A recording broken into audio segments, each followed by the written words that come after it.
A minha história com a EBD, ela é interessante porque eu cresci num lar que abrigava muitas crianças para uma escola dominical. O meu pai e minha mãe, por muitos anos, cederam o lar deles para que as crianças tivessem a escola dominical num bairro carente lá em São José do Rio Preto. E Deus me deu o privilégio de crescer nesse ambiente, né? Então, as minhas primeiras lembranças de uma EBD é a minha casa cheia de outras crianças. Muitas vezes eu não gostava, porque era a minha casa, né? E às vezes era o meu ambiente e muitas outras crianças estavam lá.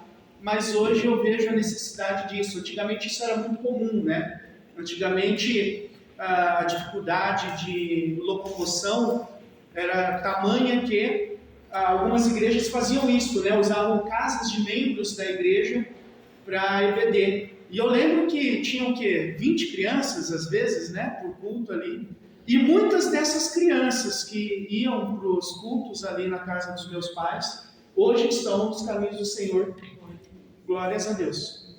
E aí nós vemos a importância da EBD, como foi dito no vídeo, né? A parte que mais me chamou a atenção no vídeo é que a escola dominical é a maior instituição de ensino do mundo. E eu gostaria, por causa que quando o Giovanni estava dando o testemunho, me veio um texto em mente. Não é o texto que vamos tratar hoje, mas eu gostaria de passar nesse texto, porque eu digo que esse, para mim, seria o texto base da escola dominical, né? Quando eu penso em escola dominical, qual é o texto bíblico que vem à minha mente? Eu vou pedir para os irmãos abrirem Neemias, capítulo 8, e eu vou explicar o porquê eu penso desse texto. Neemias, capítulo 8. Mas, enquanto os irmãos estão abrindo, aí em Neemias, capítulo 8, eu ainda tenho mais uma curiosidade sobre a EBD. Duas, na verdade, né? A primeira é que o Robert Calley e a Sarah Calley, que foram citados no vídeo, que são os primeiros a trazerem a EBD para o Brasil, eles também são os responsáveis pela primeira denominação aqui no Brasil.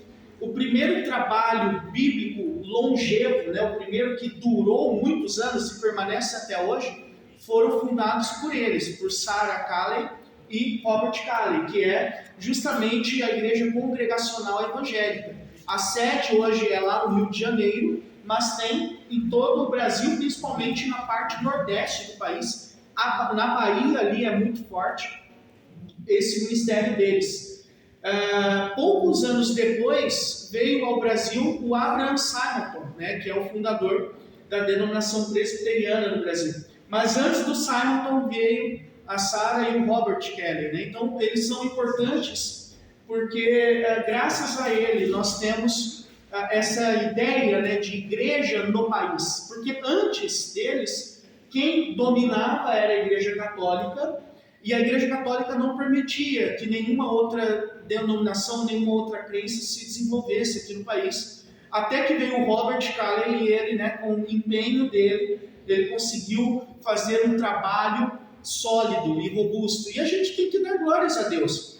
A gente tem que dar glórias a Deus por outras denominações, né? Eu sei que às vezes a gente pensa, né, nossa, a igreja é presbiteriana, mas outras denominações estão onde nós não estamos nesse sentido. Então não são concorrentes, são irmãos em Cristo que fazem o mesmo trabalho. Pensam diferente às vezes? Pensam diferente, mas não são concorrentes, são nossos irmãos em Cristo.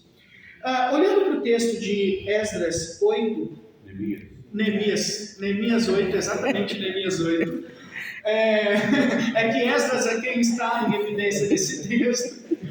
Existe uma situação aqui que o povo, ele acaba de chegar do exílio babilônico, o povo está perdido, o povo não tem a lei, o povo não sabe o que fazer, e eles precisam dessa orientação de Esdras, de Neemias e principalmente de Zorobabel, que ele é citado poucas vezes na Bíblia, mas era o governador na época. Neemias fazia o serviço de um ministro, né? Ele fazia todo o serviço braçal para aquela nação, ele que foi responsável pela construção dos muros de Jerusalém. Esdras fazia o papel sacerdotal naquela época. Esdras era responsável por ensinar a lei do Senhor àquele povo e também por organizar ali o templo e a reconstrução, o reerguimento do templo, né? e do culto a Deus, principalmente na cidade de Jerusalém. E Zorobabel, ele era o rei, o governante. Ele é pouco citado na Bíblia, mas o papel dele é importantíssimo. E nós podemos dizer que Esdras, Neemias e Zorobabel, né, estes três, eles são tipos e figuras do que Cristo é para nós. Cristo é o nosso rei, o nosso sacerdote e o nosso profeta, né? Cristo, ele exerce essas três funções. Olhando para o nosso texto, diz assim, versículo 1: E chegando o 7º mês, e estando os filhos de Israel nas suas cidades, todo o povo se ajuntou como um só homem na praça diante da porta das águas, e disseram a Esdras, o escriba, que trouxesse o livro da lei de Moisés, que o Senhor tinha prescrito a Israel. Esdras, o sacerdote, trouxe a lei perante a congregação, tanto de homens como de mulheres, e de todos os que eram capazes de entender o que ouviam. Era o 1º dia do 7º mês. E leu no livro diante da praça, que está à fronteira, à porta das águas, desde a alva até o meio-dia, perante homens e mulheres, e os que podiam entender. E todo o povo tinha os ouvidos atentos ao livro da lei. Esdras, o escriba, estava no púlpito de madeira que fizeram para aquele fim. Estavam em pé junto a ele à sua direita Matitias, Sema, Anaías, Urias, Ilquias, Maceias, e à sua esquerda Pedaías, Misael, Malquias, Assum, Rasbadana, Zacarias e Mesulão. Esdras abriu o livro à vista de todo o povo, porque estava acima dele.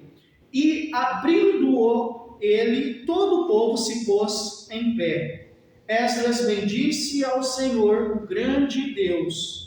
E todo o povo respondeu: Amém, Amém. E levantando as mãos, inclinaram-se e adoraram o Senhor com o rosto em terra. O que acabamos de ler é basicamente o que fazemos todos os domingos. É claro que tem elementos aqui que não acontecem, né, os domingos, porque a liturgia de hoje em dia, a liturgia moderna, é um pouco diferente da liturgia daquela época. Mas é a mesma coisa, púlpito de madeira, não precisa ser necessariamente de madeira, pode ser de vidro também, mas a ideia é isso, é um homem diante do povo expondo a palavra de Deus. É isso que é EBD.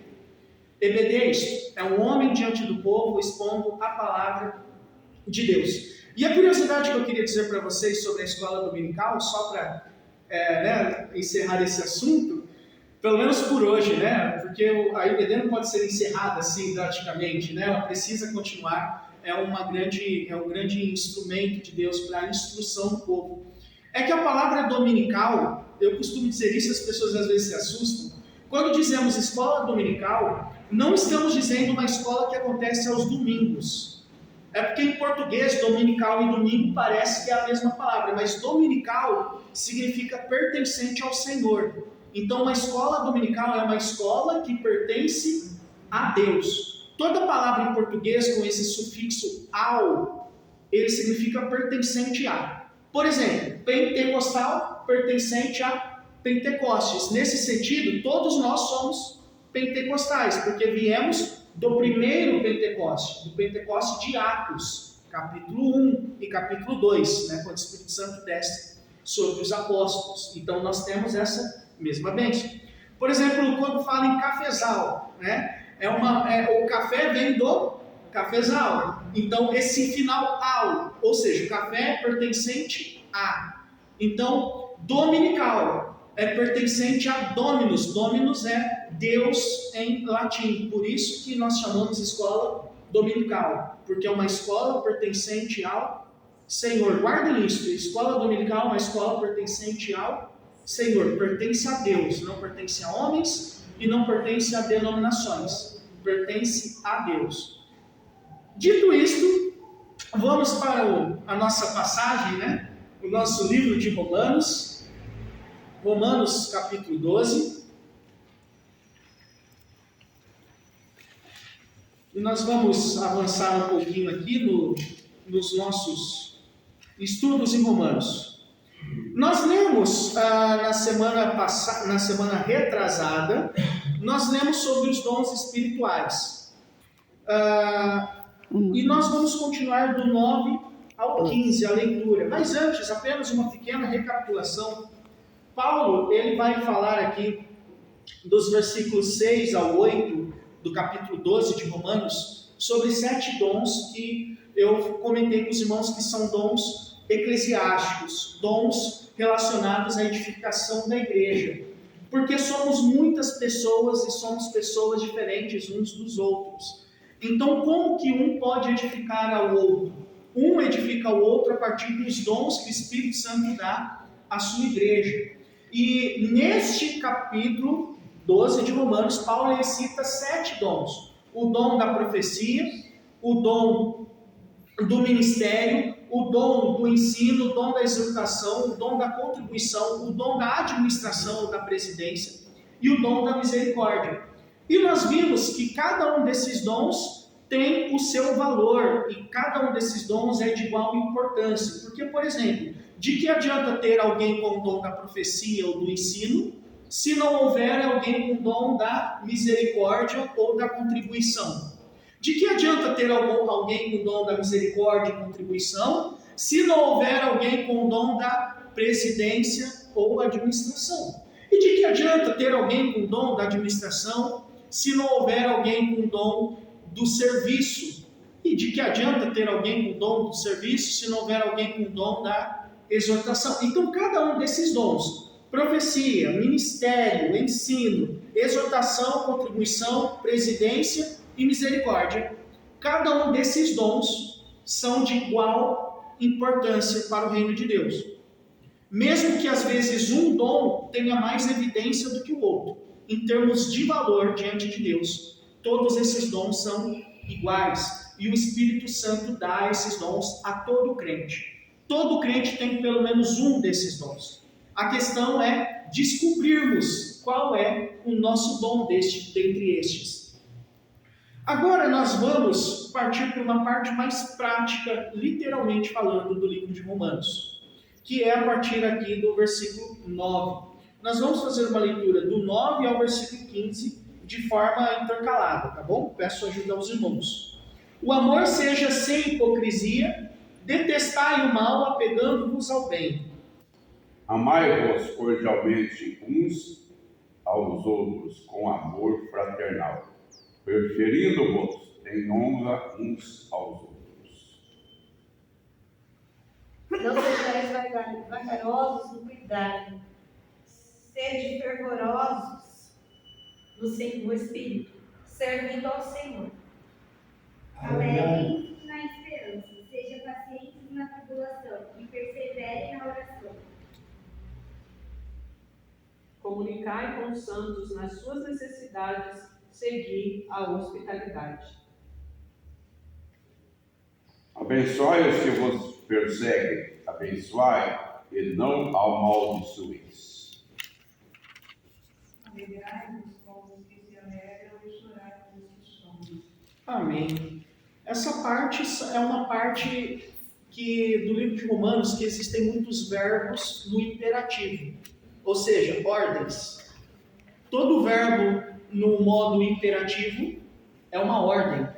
Então, quando Paulo diz amai-vos uns aos outros, é uma ordem. Nesse sentido, o amor é um mandamento e não um sentimento. Existe uma música que nós amamos, eu amo essa música, esse louvor, que é a alegria está no coração de quem já conhece a Jesus.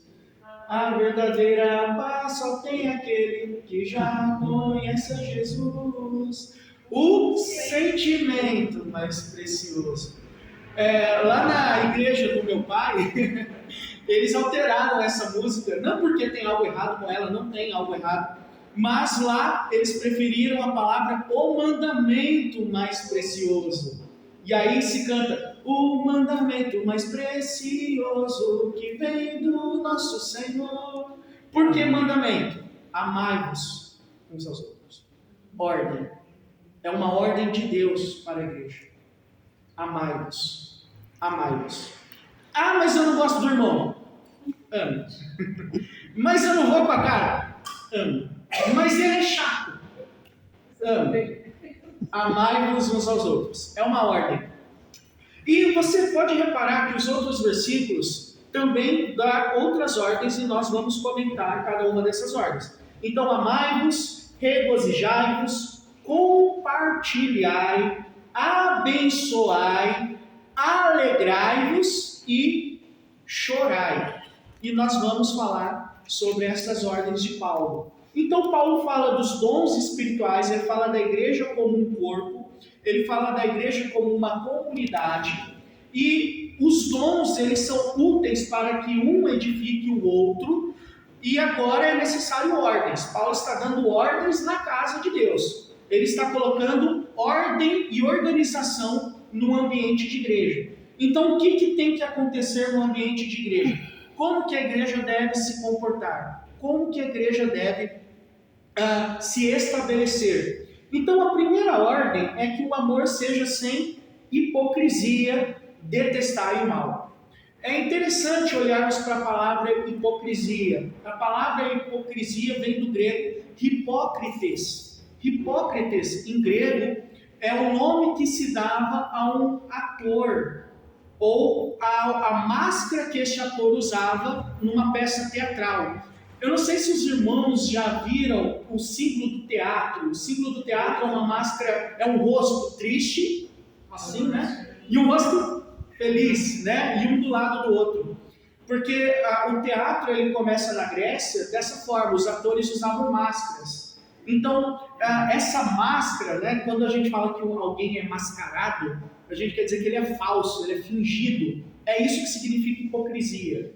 Hipocrisia vem dessa palavra grega para hipócrites, que era o nome desses atores, o nome desse tipo de máscara utilizada, desse tipo de cenário. Então, alguém hipócrita é alguém fingido, alguém mascarado. Nesse sentido, a gente pode pensar no que é o oposto da hipocrisia. O oposto da hipocrisia é a sinceridade.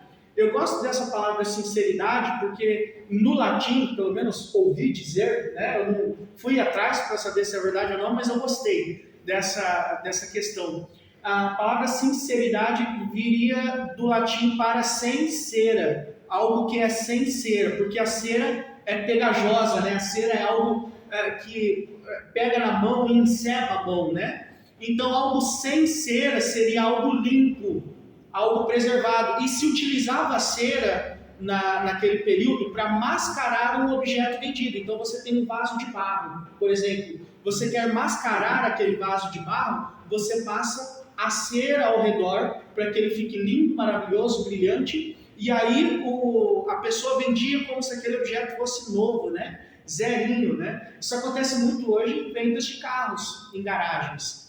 Os carros são mascarados para venda muitas vezes, né? Infelizmente. Então a palavra sincero, o irmão Giovanni confirmou ali, né? A palavra sincero viria desse entendimento romano, ou seja, algo verdadeiro, algo concreto, algo real. Então quando olharmos para esse texto, pense que o amor, este amor do amai-vos uns aos outros, ele precisa ser algo real em nossas vidas. Ele precisa fazer sentido. O amor precisa ser algo genuíno, algo que vem de Deus para nós e de nós para o irmão. Esta é a ordem de Deus. O amor não é só um sentimento que eu tenho que ter. O amor é uma ordem, é um mandamento nesse sentido. Eu preciso amar, mesmo que eu não saiba amar. E aí está o problema, né? Nós não sabemos amar como convém, assim como não sabemos orar como convém, assim como não sabemos fazer muitas coisas como convém. Mas a ordem de Deus é amem uns aos outros. E o amor aqui, no texto grego, também é uma palavra que nós conhecemos, né? É o amor ágape, né? Talvez os irmãos já ouviram essa palavrinha, ágape, ela é bem comum na língua portuguesa, né? Existem instituições que chamam ágape, né? O significado dessa palavra em grego seria este amor divino, este amor sacrificial, este amor em que alguém dá a sua própria vida pelo outro. O amor ágape, nesse sentido, seria um amor em que eu não busco uma troca. Eu não busco nada em troca por este amor. Ou seja, eu amo mesmo que o meu amado não me ame. E este é o amor que Deus está ordenando aqui. É o amor com o qual Deus nos amou. Deus nos ama mesmo que nós não amemos a Deus. E a ordem que Deus nos dá é que nós façamos isto um com o outro. Que nós façamos isto em comunidade. Que nós façamos isto numa igreja. Que nós façamos isto no corpo de Cristo. Detestar o mal. Detestar o mal. Olha só este verbo, detestai, forte, não é? Odeiem o mal. Crie um ódio, crie uma raiva pelo mal. Uma raiva santa, uma ira santa. Existe uma raiva e uma ira que não é santa, e a maioria das vezes a nossa raiva e a nossa ira não é santa. Mas o detestar o mal significa você realmente ter um ódio pelo mal. Ou seja, você não quer nem saber do mal. Então, o que significa detestar o mal?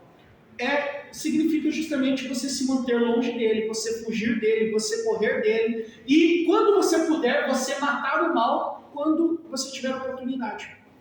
Cortar o mal pela raiz. Eu acho que é o ditado popular que mais se encaixa aqui. Corte o mal pela raiz. Na verdade, a Bíblia nos diz para fugirmos e evitarmos toda forma e até mesmo a aparência de mal. Se tem aparência de mal, possivelmente é mal. Então, não ande, não faça aquilo que também cheire a algo ruim. Detestai o mal. É uma outra ordem que Paulo dá aqui. Nós devemos amar uns aos outros e detestar o mal. Eu devo detestar o mal da sociedade, eu devo detestar o mal que as pessoas armam umas contra as outras, eu devo detestar o mal que um irmão planeja contra o outro, e eu devo detestar o mal que eu quero. Paulo fala isso em Romanos. O mal que eu quero, esse eu faço. Porque o bem que eu quero, esse eu não faço. Então o mal que eu não quero, muitas vezes é o que praticamos. E o bem que queremos, é muitas vezes o que não praticamos. E somente o Espírito Santo na nossa vida, como já tratamos lá em Romanos 7 e 8, somente o Espírito Santo na nossa vida é capaz de nos mover para o bem, para que façamos o bem uns aos outros, o bem em comunidade. A igreja ela precisa estar unida e a única forma disso é através da prática do amor entre os irmãos. O amor, ele pode ser comparado à cola que gruda materiais ou ao óleo que lubrifica as engrenagens de um carro. O amor pode ser comparado a muitas coisas, há muitas formas de ilustrarmos o amor. Mas sem amor não existe comunhão. A verdadeira comunhão, ela só acontece em amor. A próxima ordem que Paulo dá é amai-vos cordialmente uns aos outros com amor fraternal, preferindo-vos em honra uns aos outros, honrando uns aos outros. O que significa preferindo-vos em honra?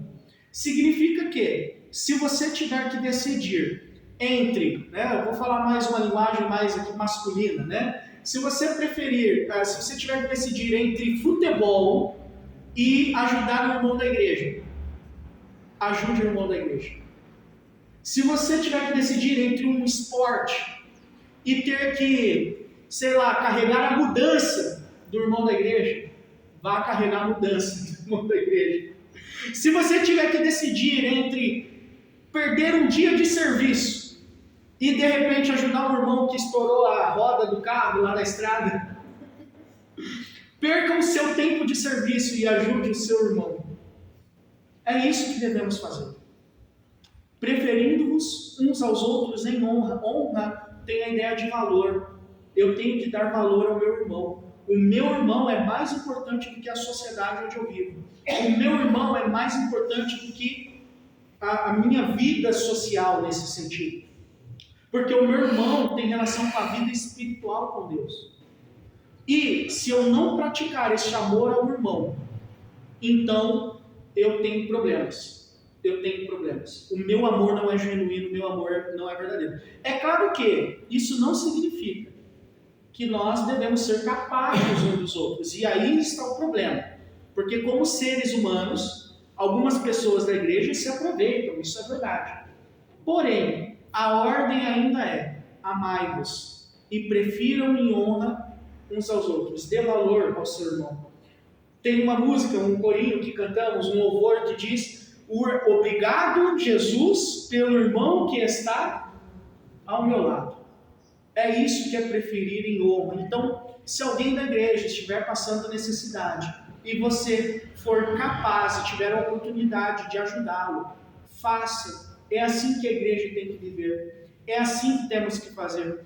Tudo que Paulo escreveu em Romanos, toda a teologia, todas aquelas coisas complicadas de Romanos, de nada vale se esta prática aqui, se estes versículos não se cumprirem em nossas vidas de forma real. Então, amar, valorizar o irmão, detestar o mal, são ordens e são práticas que nós devemos fazer e operar dia após dia. É um leão que a gente mata todo dia, porque é difícil, não é fácil. A outra coisa que Paulo diz, versículo 11: no zelo não sejais remissos, ou seja, tenha zelo pela igreja. E nós vimos que Paulo ele faz uma crítica lá no capítulo 10 aos judeus, porque a crítica que Paulo faz aos judeus é que os judeus têm zelo sem entendimento. Os crentes precisam ter zelo com entendimento. Os judeus zelam a Deus sem conhecimento nenhum, sem conhecimento, ou seja, sem experimentar Deus. Porque eles dizem servir a Deus, mas eles servem a sua própria liturgia. Eles servem a si mesmos, a sua própria religião, mas não a Deus. Agora a ordem de Paulo é que no zelo você não seja remisso, ou seja, seja ativo, seja proativo no zelo. Cuide da igreja como irmão e cuide da casa do Senhor, que é o lugar onde nós nos reunimos. Devemos ser zelosos com os equipamentos da igreja, zelosos com o templo, zelosos com os bancos, zelosos com a limpeza, zelosos com o local, zelosos com o nome da igreja. Toda vez que a gente faz algo errado no mundo, é o nome da igreja.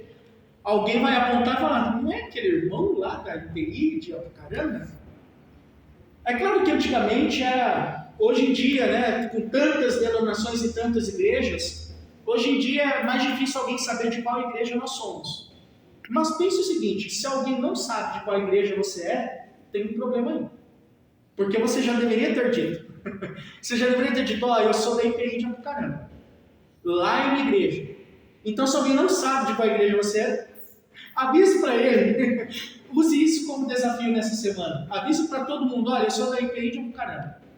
Porque assim a igreja, o nome da igreja vai se tornar também mais conhecido. Zele pelo nome, não apenas pelo nome da igreja. Eu não estou falando só de templo, eu estou falando de igreja mesmo, comunhão, pessoas. Zele por isso.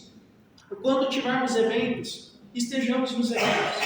Quando tiver orações, estejamos nas orações. Quando tiver necessidades, estejamos nas necessidades. Se precisar erguer, vamos erguer. Se precisar derrubar, vamos derrubar. Se precisar mudar, mudemos. Se precisar varrer, varremos. A gente precisamos desse espírito de colaboração. No zelo não sejais remisso, sede fervorosos de espírito, servindo ao Senhor. Ser fervoroso é desejar ardentemente, desejar com toda a tua alma, desejar com todas as tuas forças. É aquilo que Jesus diz: amai ao Senhor de todo o teu coração, de toda a tua alma, de toda a tua força e de todo o teu entendimento. Este é o primeiro e o maior de todos os mandamentos. Amai a Deus acima de todas as coisas, com toda a tua força, entendimento, coração e alma. É isso que devemos fazer e sermos fervorosos de espírito. O que significa ser fervoroso? Eu gosto de usar a ilustração de uma água em ebulição. Quando você coloca o café lá para fazer, a água começa a borbulhar, aquilo é fervor, né? Aquelas bolinhas que não param ali de brotar e estourar ali na superfície da água, isso é fervor.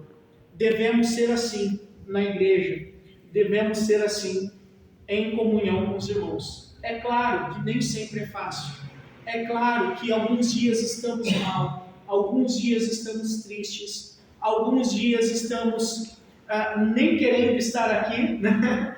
Porém, é o nosso dever, é a ordem que Deus nos dá através de Paulo. Então lembremos, estar em comunhão e amar uns aos outros é uma ordem, é a palavra de Deus. Não é o Samuel que está dizendo que é uma ordem, é Paulo que está dizendo que é uma ordem. Façam isso, devemos fazer isso. E para encerrar por hoje, e na semana que vem nós vamos continuar, regozijai-vos na esperança. Regozijai-vos na esperança. O que significa regozijar na esperança? Parece que é algo muito desconexo com a realidade. Como assim regozijar na esperança? Que esperança é essa? A esperança que Paulo fala, nós vamos ler em Tito capítulo 2. Guarde essa palavra, esperança. Regozijai-vos na esperança. E vamos abrir em Tito capítulo 2. E nós vamos entender que esperança é essa que Paulo está dizendo. Tito capítulo 2, versículo 13. Versículo 13. O versículo que vamos dar ênfase é o 13, mas nós vamos ler o 11 e o 12 para contexto, tá bom? Mas o versículo é o 13. Tito 2. Eu vou ler a partir do 11 aqui pelo contexto. Porquanto a graça de Deus se manifestou salvadora a todos os homens, educando-nos para que, renegadas a impiedade e as paixões mundanas, vivamos no presente século, ou seja, hoje, sensata, justa e piedosamente. E a forma de fazermos isto é amando uns aos outros, detestando o mal, preferindo-nos em honra, sendo fervorosos de espírito, zelosos. É a forma de vivermos neste século, sensata, justa e piedosamente. Agora, versículo 13. Aguardando a bendita ou santa esperança, a manifestação da glória do nosso grande Deus e Salvador, Cristo Jesus. Essa é a esperança. Regozijai-vos. Alegre-se na bendita esperança. Aguardar o retorno de Cristo nos céus para buscar a igreja é a alegria do nosso coração. Esperar Cristo deve ser motivo de alegria do nosso viver. O nosso coração precisa palpitar, cada batida do nosso coração precisa palpitar esperando Cristo se manifestar nos céus. Isso Paulo chama de a bendita esperança, é a manifestação da glória do nosso Deus. Veja, é uma ordem. Por que é uma ordem? Porque não é fácil. Porque nem todo dia estamos assim. E nem todo dia lembramos disso. Então, retornando para Romanos capítulo 12, este versículo 13.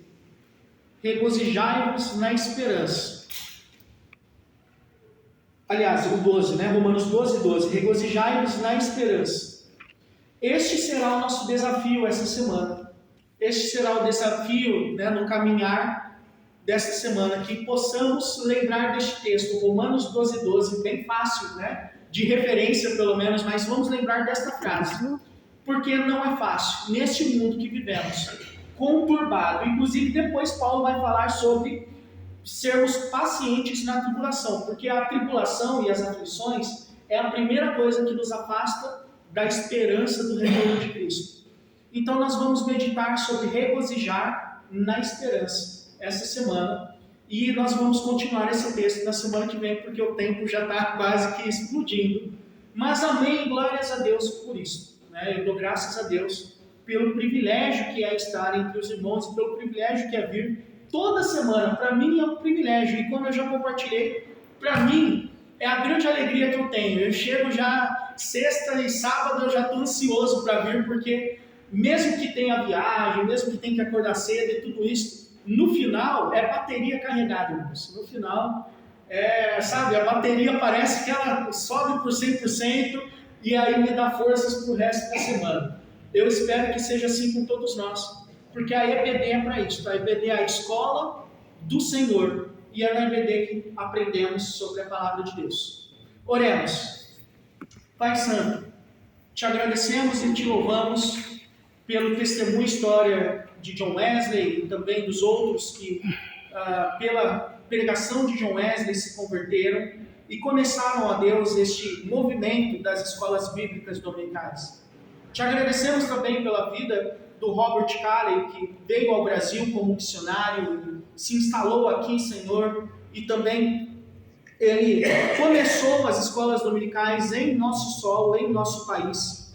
E, ó Deus, estamos aqui hoje numa escola dominical, agradecendo e louvando a Teu nome, aprendendo mais da Tua palavra. Te agradecemos por cada um dos testemunhos aqui dados, Senhor, pelo testemunho de vida do Giovanni, da Caroline, da Ana também, Senhor. Te agradeço também, ó Deus, pelos meus pais e por eles terem sido instrumentos do Senhor. Quando eu era mais jovem, ali na minha infância, eles usando a casa deles para a Tua glória e para a Tua honra. Te agradecemos por cada um dos irmãos que também tem os seus próprios testemunhos sobre a EBD. E o Senhor tem abençoado a cada um de nós. Ó Deus, que grande privilégio estar na Tua casa e aprender da Tua palavra. Por isso te louvamos e por isso exaltamos o Teu nome. Em nome de Jesus Cristo. Amém.